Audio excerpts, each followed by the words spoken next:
বীরভূমের মল্লারপুরে সাত সকালেই মর্মান্তিক পথ দুর্ঘটনায় মৃত্যু হল এক ট্রাক্টর চালকের।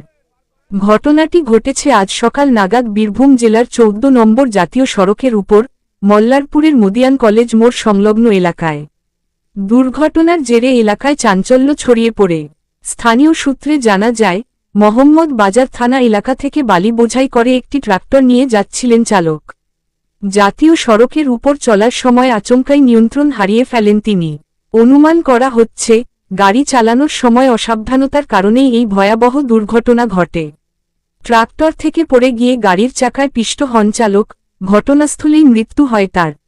দুর্ঘটনার খবর পেয়ে দ্রুত ঘটনাস্থলে পৌঁছায় মল্লারপুর থানার পুলিশ।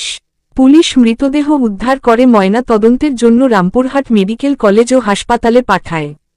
পুলিশ সূত্রে জানা গেছে, মৃত ব্যক্তির নাম কাঞ্চন মির্ধা।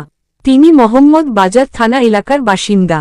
দুর্ঘটনার সঠিক কারণ জানতে পুলিশ তদন্ত শুরু করেছে।